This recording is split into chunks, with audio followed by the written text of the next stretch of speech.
Okay, so let's continue to solve linear systems by graphing. So here's a couple more examples that we'll discuss and practice with. So we have two equations, so therefore I have two graphs. So we got to start graphing. Luckily, one of them, if you look real closely, that's already in y equals mx plus b. So let me write that off to the side. So we already have one for free, right? Oops, that should be a 1. So that second equation is already in slope-intercept form. My slope is 3 or 3 over 1. So there's my direction. And then my y-intercept at 0, 1 location. The next graph, unfortunately, is in general form, so we have to do some work. And so I think what we'd have to do there is subtract x from both sides, and we get negative 2y equals negative x plus 3, right? Divide everybody by negative 2, and we get y equals, well, negative divided by a negative is a positive, so 1/2 x, and a positive divided by a negative is a negative, but we get this nasty looking negative 3/2. So our slope is a half, and it looks like our y-intercept unfortunately falls at 0 and negative 3/2. So that will create some problems, but we can do it. And so starting to graph, how about I graph the harder one first?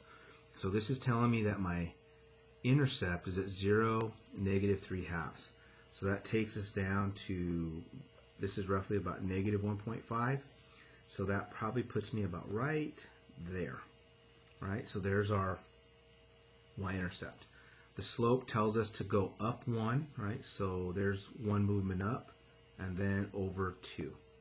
1 up and over 2. 1 up and over 2. Or if you want, you can go 1 down and to the back 2. Down 1 and to the back 2. So I'm just matching the motion, even though I'm at a half. Notice that I'm not going at the tick marks. I'm going literally up 1, which takes me to another half, if you would. So here's the graph of the first equation. Luckily, the other one already in slope-intercept form, so that one's at 0, 1, and then the slope is 3 over 1. So we're going to go up 3 and over 1, up 3 and over 1, or down 3, right, and over, let me make sure I got it, 1, 2, 3, and over 1. Down 3 and over 1. So here's the graph of the other equation, and we can see that they do intersect.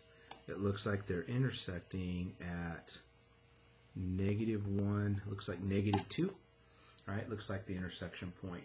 And so if I plug them in, right, so here, let me make sure my hands are out of the way. So x is negative 1 minus 2 times negative 2, does that equal 3? Well, negative 1 plus 4 equals 3, so check. Plug it in here. Negative 2, 3 times negative 1 plus 1. Negative 2 equals negative 3 plus 1. Check. So we found it. All right, so a little bit of challenge in this one. Well, the good news is one was already in the form I needed. The other had kind of a quirky looking y-intercept, but we were still able to graph, right, by just following what we're supposed to do. Plot the point and then move in the direction the slope tells me to. The next graph, looking at this, again, we have two equations to graph, and we're going to look to see where they intersect. The good news is they are both in y-intercept form, so not much work to do here. So my m in the first case is a half, and the y-intercept is at 0, negative 3. For the second equation, m is negative 3/2, and the y-intercept is at 0, negative 7. So a lot of the work was done for us. We just need to start graphing. So for the first graph, we're starting at 0, negative 3, and then we're going up 1 and over 2, up 1 and over 2, up 1 and over 2, or down 1 into the back 2, down 1 to the back 2, down 1 and the back 2. So here is a visual representation of y equals 1/2 x minus 3. The other graph, we're starting at 0, negative 7, so 1, 2, 3, 4, 5, 6, 7, right? And then the slope is negative 3/2, so we can either go down 3 and to the right 2, or up 3 and to the left 2, up 3 and to the left 2. But I can already see we've crossed, right? There is the point of intersection. And that looks like it's happening at negative 2, negative 2, negative 4. All right, and of course we can check it by plugging that in. If y is -4, I'm going to check this one, right? Equals 1/2 times -2 minus 3. That would give us -4. Half of -2 is -1, and that checks out in my book. Checking out the other one, -4 equals -3/2 times -2 minus 7.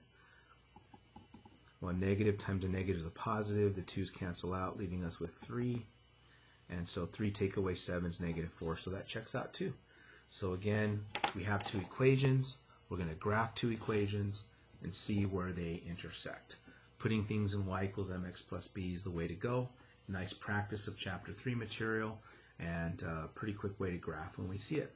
So hopefully that gets you going. We're going to look at a couple of strange cases in the next video.